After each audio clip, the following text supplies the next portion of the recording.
अभीरा लेगी विद्या के खिलाफ केस को वापस और इनोसेंट प्रूफ करेगी अब विद्या को। जी हाँ दोस्तों, सीरियल ये रिश्ता क्या कहलाता में आ चुका है धमाकेदार ट्विस्ट, जहाँ एक तरफ अब विद्या वो तो अभीर के पैरों में गिरकर अभीर से माफी मांगने वाली है, तो वहीं ये सब देखने के बाद अभीरा डिसाइड करेगी कि बस बहुत हुआ, अब माँ को और टॉर्चर नहीं करने देगी वो किसी को भी, और माँ को जेल के पीछे कोई नहीं पहुंचाएगा और अभीरा विद्या के खिलाफ केस को वापस ले लेगी। मगर ये सब होता कैसे दोस्तों, हम आपको बताते हैं। जहाँ एक तरफ आपको देखने को मिलने वाला है कि अरमान और अभीरा एक दूसरे से बात करते हैं और डिसाइड करते हैं कि माँ ने जानबूझ के नहीं किया, जहां पर अब अरमान बार बार दलीलें पेश कर रहा होता है अभीरा के सामने कि नहीं, माँ ने जानबूझ के नहीं किया और माँ और पापा ने सच इसलिए छुपाया कहीं हमारा रिश्ता ना टूट जाए इस सब की वजह से, क्योंकि हमारा रिश्ता एक नाजुक डोर पे आके खड़ा हो चुका है, इसी वजह से उन्होंने सच छुपाया। बस तुम्हें क्या लग रहा है वो सजा नहीं भुगत रही है? वो दिन रात अपने आप को कोस रहे हैं कि उनकी वजह से अभीर के साथ क्या हो गया। और तुम तो जानती हो ना अभीरा कि माँ माफी मांगने जा रही थी, माँ को तो पता भी नहीं कि वो जो जिसका एक्सीडेंट हुआ तो वो कोई और नहीं बल्कि अभीर था।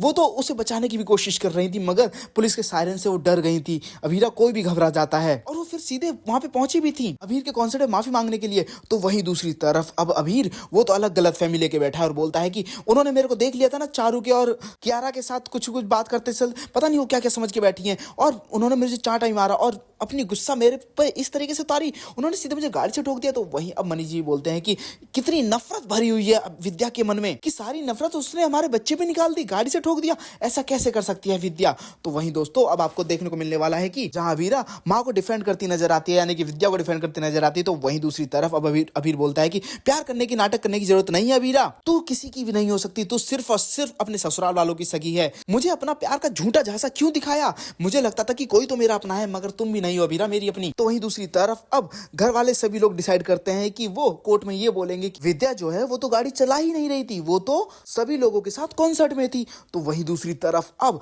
ये सारी बातें रूही सुन लेती है और ये सारी बातें फोन करके अभीरा को बता देती है रूही, जहां पर अब अभीरा तो बोलती है बीना अनु से कि हम सिर्फ सच की लड़ाई लड़ेंगे, अगर माँ बेकसूर है तो वो बेकसूर रहेंगी, अगर वो कसूरवार है तो उन्हें सजा मिलेगी।